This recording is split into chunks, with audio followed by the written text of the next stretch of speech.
Nze Lukwago Swali. Museveni bimubijjidde. Yali amanyi wanaakyusa akalulu nga kiggwa.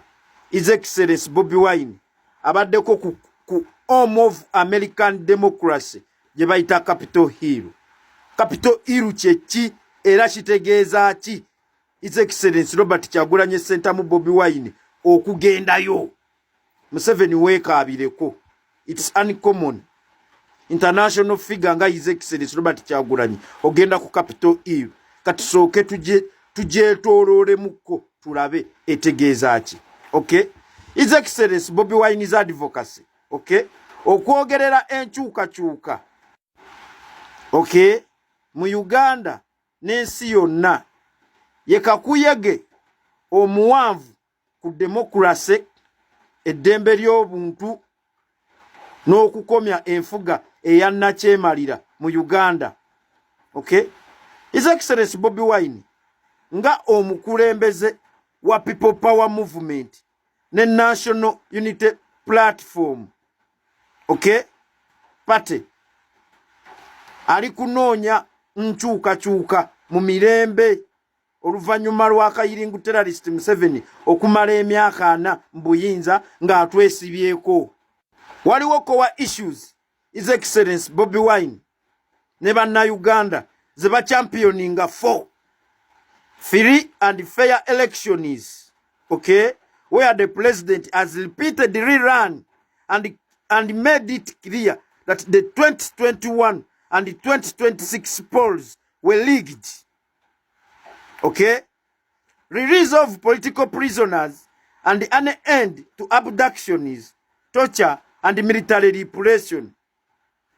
Economic justice, youth empowerment, anti-corruption, like reviewing oil contracts to ensure they benefit ordinary Ugandans, not elites and Museveni's family members. Okay? As captured by Museveni. Okay? There is current international phase 2026 post-election. Oluvannyuma lwa 2026 elections. Okay? Okukyusibwa eyawangula His Excellency Robert Kyagulanyi Ssentamu n'atalangirirwanga muwanguzi. Kyamukaka okutoloka ewakaawe we baali baagala okumukwatira mutabani wa Museveni n'abamu ku bantu abaali bambadde ebyamagye. Yakyusa okwogera kwe okwenkyukakyuka n'akuteeka ku mutendera gw'ensi yonna wansi w'omulamwa Free Uganda Now. Okay? His Excellency Robert Kyagulanyi Ssentamu ali kukuyega bakulembeze b'ensi yonna okuteeka pressure ku Museveni Abannayuganda bafune eddembe ewatali kuyiwa musaayi. Era His Excellency Robert Kyagulanyi Ssentamu byali okusaba international community yabyogerera mu Geneva Summit mu February 2026. Yasaba envumbo ku Muhoozi Kainerugaba n'abamu ku bajaasi beyeekobaana nabo n'abasirikale okutulugunya Abannayuganda. Okay? His Excellency yasaba okukomya okuwa Uganda ni junta obuyambi ne sente. Yasaba international community obutakkiririza n'obutakakasa Museveni junta regime nga government ya Uganda. Okay? Yasaba ICC International Criminal Court okuyisa ebibaluwa bibakuntumye eri Museveni ne mutabani we n'asaba n'okunoonyereza ku gakolobero ge bazze bakola eri Abannayuganda omuli okutoboola eddembe ly'obuntu, okutta Abannayuganda, okubasiba without actual trial. Okay? Yasaba international community erekeraawo okusponsoringa okutulugunya Abannayuganda. Era otutuukidde ku His Excellency Robert Kyagulanyi Ssentamu okugenda ku Capitol Hill. Annyonnyodde bannamateeka US lawmakers, okay, to turn the demands into concrete diplomatic and legislative action. Okay, Capitol Hill kyekifo kyennyini amateeka ga America we bagabagira. Kuliko Congress, Parliament oba Legislative Council, okay, eya government ya America wetuula. Okay, so His Excellency Bobi Wine meetings on Capitol Hill abadde ne ba US lawmakers nga boogera ku mbeera y'ebyobufuzi mu Uganda. Okay, Capitol Hill complex yonna eriko Capitol building, Supreme Court, Library of Congress, Congressional Office buildings, and the Capitol Visitor Center. Okay, Capitol Hill stands for American democracy. The idea that ordinary people, through elected lawmakers, decide the country's direction. The Grand Dome, okay, ekyo ekintu ekyo kyemulaba emabega president we yekubisiriza ekifaananyi, is one of the most photographed symbols of freedom and power in the world.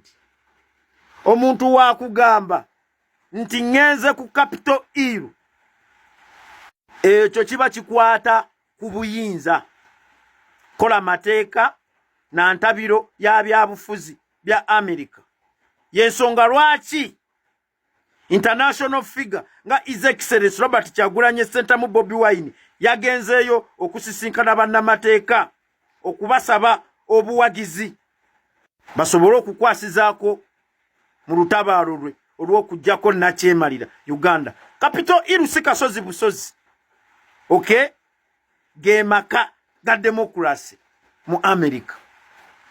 Ekyo kirekawa Museveni, kirekawa Museveni wuyo agenze sisinkana. Ate bangambye mbu wabeereddeyo ne Donald Trump abadde gyali alina ba congressmen basisinkana.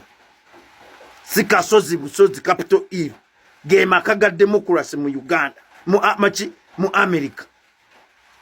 Bulijjo mbagamba nti America yesalawo ani akulembera Uganda, ani gwe tusibako, ani gwe tujjako. Basazeewo dda Museveni aveeko. Byebyo congressman Raisa byabadde ng'agamba executive. Okay, ambassador wa America wano mu Uganda yagamba Museveni nti foreign policy ya America ekyuse ku Uganda, baagala civilian leader. Basebo ne banyabo yoyo bulijjo gwe bateekateeka. Muhoozi Kainerugaba gwe yabagamba nti American Embassy yebadde ng'emuwa obukuumi we baali baagala ogezaako okumukwata. His Excellency Robert Kyagulanyi Ssentamu Bobi Wine already abasirikale gwe basalutinga buli wabadde ng'abayitako, gwe bagamba yoyo gwe babadde bawa protection, okay, gwe babadde bakuuma era gwe bamanyi eyabasuubiza nti wajja mu buyinza mu bukulembeze agenda bawanga akakadde plus. Ensonga lwaki bawagira era bakkiririza mu His Excellency Robert Kyagulanyi Ssentamu agenze mbazungu kubasaba kumukwasizaako asobole okuleetawo transition in Uganda's politics. Okay, so anytime from now, okay, expect Uganda's transition from the junta regime of Kairing terrorist Museveni to a civilian leader of His Excellency Robert Kyagulanyi Ssentamu Bobi Wine. Talina byobukulembeze yesi byayagala, wabula ayagala kutujjako.